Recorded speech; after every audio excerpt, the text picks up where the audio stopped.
जुड़ाव नहीं हो सकता, क्योंकि हम अलग अलग हैं, बिखरे हुए हैं और किसी के पास हम पहुंच नहीं पा रहे हैं। लेकिन जब ग्राम संगठन बनता है, तो ग्राम संगठन में जैसे आपको यहाँ दिखाया जा रहा है ना कि सारे समूह, यानी यहाँ 7 समूह दिखाया जा रहा है कि 7 समूह है, तो 7 समूह में कम से कम एक समूह में 10 दीदी होंगी, 11 दीदियाँ होंगी, 12 दीदियाँ होंगी, उस हिसाब से होंगी ना। तो आप देखिए नेम प्लेट भी लगी है समूह के नाम पर, लगी है ना। तो जब समूह के नाम पर लगी है तो ये पता चल रहा है कि जो दीदियाँ बैठी हैं किस समूह की, ठीक ना। लेकिन यहाँ हम लोगों को 2-3 चीजें सीखना है। एक तो ये सीखना है कि आम सभा होगी तो क्या बताया जाएगा, क्या समझाया जाएगा। आम सभा 2 तरह से भी होगी।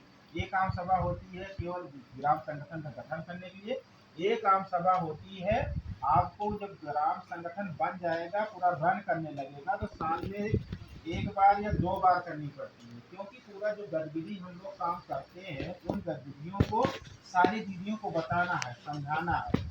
अगर नहीं समझाएंगे तो समूह की दीदियों को पता नहीं होता है कि समूह क्या काम कर रहा है, ग्राम संगठन क्या काम कर रहा है।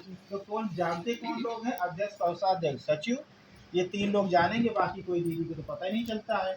तो कहते हैं हमें कोई फायदा नहीं है। इसलिए जब आप कोई काम करने जाएंगे, मान लीजिए कोई रोजगार के संबंधित बात कर रहे हैं, पैसे के लेन देन की बात कर रहे हैं, किसी ने अच्छा काम किया, अगर अच्छा काम किया तो उसको प्रोत्साहित भी करना है।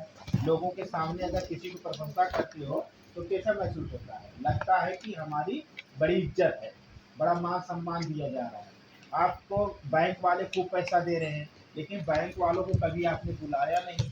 जब ऐसे मौके पे आप बुलाओगे, वो भी अपनी कुछ बातों को रखेंगे, अपने विचारों को रखेंगे। पैसा अगर नहीं देना चाहेंगे तो पैसा देने के लिए वो सोचेंगे कि दीदी इतना अच्छा काम कर रही हैं तो इनको कुछ मदद करी जाए, है ना। तो इसलिए जो है साल में 1 बार आम सभा होती है। और ये आम सभा को ये भी दृष्टि से देखा जा सकता है कि हम आम सभा का चुनाव, आम सभा जो कर रहे हैं उसमें पदाधिकारियों का चुनाव करने के लिए इन्हीं में से हमें 3-4 पदाधिकारी निकालना है। जैसे ईसी मेंबर निकालना है, इसी में से ईसी निकलेंगे तो हमें ओबी मेंबर निकालना है। कल बोर्ड पे बताए थे ना जितनी दीदियाँ थी कितने लोग करते, अब देख लीजिए 3-4 लोग थे। जिसके सामने बात हुई वो दीदियाँ लगभग आई नहीं ना। तो यही चीज है कि जब किसी को एक चीज समझाया जाए और दूसरी दीदी दूसरे दिन गायब, तो अगला पॉइंट उनको क्या समझाओ। अब वो तीसरे चौथे दिन आएंगी तो कहेंगे कि हमें तो पता ही नहीं है ना। इसीलिए कोई भी काम करो तो लगातार आप उस कॉन्सेप्ट को पूरा क्लियर समझने के लिए आपको रहना पड़ेगा। जब तक रहेंगे नहीं तब तक समझ में नहीं आएगा। अब मान लीजिए 3 लोग पुराने हैं, बाकी सब नए हैं, फिर नए से रेस होगा। अब कल क्या बताया गया उसका कोई पता नहीं। तो ये समझ पा रहे हैं? चलो ठीक है।